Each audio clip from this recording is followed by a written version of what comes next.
नमस्कार साथियों, welcome to पहचान क्लासेस। देखिए मित्रों, आज हो गई है 1 अक्टूबर और 1 अक्टूबर से संबंधित इंडिया और वर्ल्ड करंट के जितने भी टॉप इंपोर्टेंट क्वेश्चन रहेंगे वो इस क्लास में हम डिस्कस करने वाले हैं।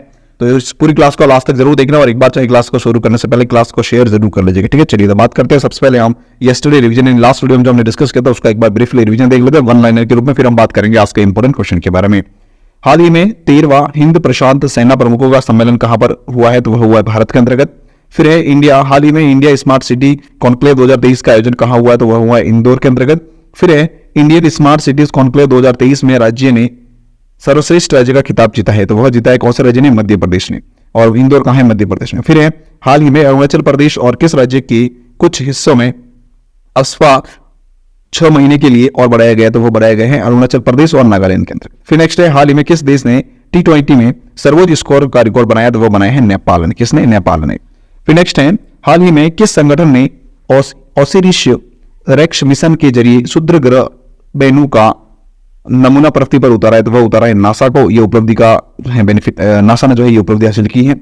फिर किस लिमिटेड ने ग्रीन हाइड्रोजन से चलने वाली देश की पहली बस का अनावरण किया है? तो वह है इंडियन ऑयल कॉर्पोरेशन। किसने? इंडियन ऑयल कॉर्पोरेशन ने।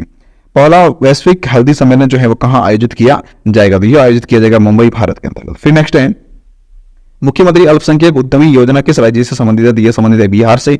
फिर टेनिस हॉल ऑफ फेम में नामांकित होने वाले पहले एशियाई पुरुष टेनिस खिलाड़ी कौन है? तो वह है लिएंडर पेस। ठीक है, चलिए अब हम बात करते हैं आज के क्वेश्चन के बारे में। फर्स्ट क्वेश्चन जो है वो आपके सामने दे रखा है।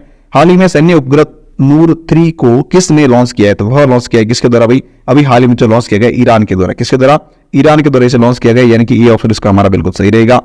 देखिए, ईरान के रिवॉल्यूशनरी गार्ड्स देश की सशस्त्र बलों की एक शाखा ने 27 सितंबर 2023 को 3 चरणों वाले कॉसेट रॉकेट की सहायता से नूर 3 सैन्य उपकरण को सफलतापूर्वक लॉन्च किया है। ठीक है, चलिए फिर बात करते हैं नेक्स्ट क्वेश्चन के बारे में। वैश्विक नवाचार सूचकांक 2023 में भारत को कौन सा स्थान मिला है? तो वैश्विक नवाचार सूचकांक 2023 जो इसमें भारत को कौन सा स्थान मिला है? तो 40वां स्थान मिला है भारत को, यानी कि बी ऑप्शन इसका बिल्कुल करेक्ट रहेगा। इसके देखते फैक्ट, वैश्विक बौद्धिक संपदा संगठन द्वारा जारी ग्लोबल इनोवेशन इंडेक्स 2023 में 132 देशों के बीच में भारत का जो है 40वां स्थान रहा है। वर्ष 2022 में भारत की रैंक 40 थी, वहीं 2021 में ये रैंक जो है 46 थी। विश्व बौद्धिक संपदा संगठन जो है वो क्या है? तो देखिए WIPO क्या है, इसके बारे में देखते हैं। एक वैश्विक मंच है जो नीति, सेवाओं, सूचना और सहयोग के आधार पर दुनिया भर के देशों की रैंकिंग प्रदान करता है। इसकी स्थापना जो है वो कब की गई थी? तो 14 जुलाई 1967 को की गई थी। मुख्यालय इसका जिनेवा स्विट्जरलैंड में है और सदस्य जो है इसके 193 देश है टोटल। ठीक है, चलिए फिर बात करते हैं नेक्स्ट क्वेश्चन में थर्ड के बारे में। चर्चित डॉर्नियल 228 विमान का विकास भारतीय संस्था द्वारा किया गया। कौन सी भारतीय संस्था ने इसका विकास किया है? तो वह क्या है? हिंदुस्तान एरोनॉटिक्स लिमिटेड, यानी कि यहाँ पे हमारा ए ऑप्शन जो है बिल्कुल करेक्ट रहेगा। फिर देखिए नेक्स्ट है, हाल ही में भारतीय वायुसेना ने हिंदुस्तान एरोनॉटिक्स लिमिटेड द्वारा निर्मित डॉर्नियल 228 विमान को अपने बेड़े में शामिल किया है। ठीक है, चलिए फिर नेक्स्ट क्वेश्चन है, एशियाई गेम्स 2023 में शूटिंग खिलाड़ी पलक गोलिया ने कौन सा पदक जीता है? तो इन्होंने इसमें जीता है स्वर्ण पदक। कौन सा? स्वर्ण पदक, यानी कि सी ऑप्शन बिल्कुल इसका करेक्ट रहेगा। चीन के ग्वांगझू में आयोजित एशियन गेम्स 2023 में शूटिंग में महिलाओं की 10 मीटर एयर पिस्टल में भारत स्वर्ण पदक और रजत पदक जीता है। ठीक है, फिर नेक्स्ट है, महिलाओं की 10 मीटर एयर पिस्टल में भारत की पलक गोलिया ने जो है स्वर्ण पदक जीता है। उसके अलावा ईशा सिंह जो है उन्होंने रजत पदक जीता है। महिला शूटर किशमाला तलत ने इस स्पर्धा में कांस्य पदक जीता है। उसके अलावा भारत ने 50 मीटर राइफल 3P पुरुष टीम इवेंट में स्वर्ण पदक जीता है। टीम में ऐश्वर्य प्रताप सिंह तोमर, स्प्रिंगर सुरेश कुशाले एवं अखिल श्योरन भी जो है इसमें शामिल थे। ठीक है, चलिए फिर बात करते हैं नेक्स्ट क्वेश्चन के बारे में। इसके और फैक्ट देख लीजिएगा। टेनिस में साकेत और रामकुमार की जोड़ी जोड़ी तो थी, इन्होंने टेनिस के अंतर्गत जो है मेंस डब्ल्यू में रजत पदक जीता है। उसके अलावा प्रतियोगिता में भारतीय महिला स्वीप टीम में कांस्य पदक प्राप्त किया है। ठीक है, चलिए नेक्स्ट है, हाल ही में वैज्ञानिकों ने 8वां महाद्वीप खोज निकाला है जिसका नाम क्या है? तभी 8वां महाद्वीप कौन सा खोज निकाला भाई? वह है जिलेंडिया। कौन सा? जिलेंडिया, यानी कि ये ऑप्शन इसका बिल्कुल हमारा करेक्ट रहेगा। फैक्ट देखिए इसके बाद में, लगभग 375 वर्षों के बाद में भूवैज्ञानिकों ने एक ऐसे महाद्वीप की खोज की है। अब तक दुनिया का छिपा हुआ था ये महाद्वीप, अब दुनिया में 7 नहीं बल्कि कितने 8 महाद्वीप हो जाएंगे। ये जिलेंडिया जो है भी नया हो जाए। इस महाद्वीप का नाम जिलेंडिया है जो लगभग 95% समुद्र के नीचे। ठीक है, चलिए नेक्स्ट है, हाल ही में किस राज्य सरकार ने मुख्यमंत्री निर्माण श्रमिक पेंशन योजना शुरू की है, तो वह की है छत्तीसगढ़ ने, यानी कि सी ऑप्शन इसका बिल्कुल हमारा करेक्ट होगा। फिर हाल ही में छत्तीसगढ़ राज्य सरकार ने मुख्यमंत्री निर्माण श्रमिक पेंशन योजना शुरू की है।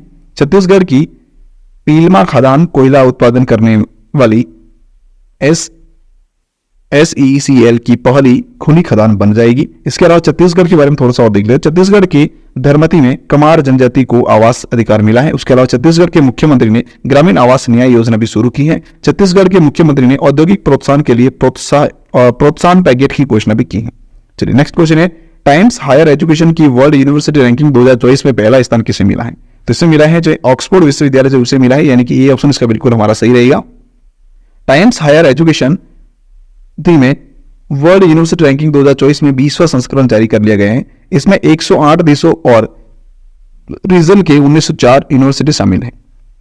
ऑक्सफोर्ड विश्वविद्यालय लगातार 8वें वर्ष रैंकिंग में शीर्ष पर है, मतलब लगातार जो है 8 वर्षों से यही शीर्ष पर रह रहा है। कौन सा? ऑक्सफोर्ड विश्वविद्यालय। ठीक है, चलिए फिर नेक्स्ट है स्टैनफोर्ड विश्वविद्यालय, स्टैनफोर्ड यूनिवर्सिटी जो है वो दूसरे स्थान पर है। फिर है कि Massachusetts university of technology MIT इस साल 2 स्थान ऊपर चढ़कर तीसरे स्थान पर जो है पहुंच गई, मतलब पहले ये 5 पे थी, अब तीसरे पे आ गई। जबकि हार्वर्ड यूनिवर्सिटी चौथे स्थान पर खिसक गई। कितनी? चौथे स्थान पर खिसक गई। फिर नेक्स्ट है चर्चित खिलाड़ी नाओरेम रोशिबिना देवी ने एशियाई गेम्स 2023 में रजत पदक जीता है। यह किस खेल से संबंधित है? इनका संबंध जो है वो वुशु खेल से है, यानी कि यहाँ पे भी ऑप्शन बिल्कुल हमारा करेक्ट रहेगा। भारत की नाओरेम रोशिबिना देवी ने चीन के हांगझू में एशियन गेम्स 2023 में महिलाओं की 60 किलोग्राम वुशु स्पर्धा में रजत पदक जीता है। कौन सा? रजत पदक। याद रखना कौन सी स्पर्धा? वुशु स्पर्धा के अंदर। ठीक है, नेक्स्ट है भारत और ऑस्ट्रेलिया के बीच में खेली IDFC फर्स्ट बैंक सीरीज में प्लेयर ऑफ द सीरीज कौन रहा है? तो वह रहा है शुभमन गिल, यानी कि यहाँ पे भी ऑप्शन बिल्कुल इसका सही रहेगा। फैक्ट देखते हैं इसके बारे में। भारत और ऑस्ट्रेलिया के बीच में खेली IDFC फर्स्ट बैंक सीरीज में भारत ने ऑस्ट्रेलिया को 2-1 से हराकर सीरीज अपने नाम की है। शुभमन गिल को प्लेयर ऑफ द सीरीज भी मिली है। इसके अलावा गिल ने जो है 2 मैचों में 178 रन बनाए हैं। चलिए नेक्स्ट क्वेश्चन है, हाल ही में राजस्थान के शहर में गांधी वाटिका का लोकार्पण किया गया। अभी हाल ही में जो है राजस्थान के जयपुर के अंदर, कहां पर? राजस्थान के जयपुर में जो है गांधी वाटिका का लोकार्पण किया गया, यानी कि डी ऑप्शन इसका हमारा बिल्कुल सही रहेगा। ठीक है, नेक्स्ट देखिएगा, महात्मा गांधी की स्मृति में राजस्थान राज्य की राजधानी जयपुर में गांधी वाटिका का लोकार्पण किया गया। गांधी वाटिका बनाने का मुख्य उद्देश्य यह है कि नई पीढ़ी को गांधी जी के दर्शन और शिक्षा से प्रेरित करना इसका मेन उद्देश्य रखा गया। ये थी हमारी आज की क्लास। इसकी पीडीएफ आपको टेलीग्राम पर मिल जाएगी। टेलीग्राम पर लिंक वीडियो के डिस्क्रिप्शन में, उसे ज्वाइन जरूर कर लेना। और अगर आपने यूट्यूब चैनल पहचान क्लासेस को सब्सक्राइब नहीं किया तो कर लेना। वीडियो को लाइक, शेयर और कमेंट जरूर कर देना। बेल आइकन को प्रेस जरूर कर लेना ताकि आपको अपडेट मिलते रहे। और टेलीग्राम को ज्वाइन 100% जरूर कर लेना, क्योंकि सारी अपडेट टेलीग्राम पर मिलती है। चलिए, थैंक यू सो मच पूरी क्लास देखने के लिए।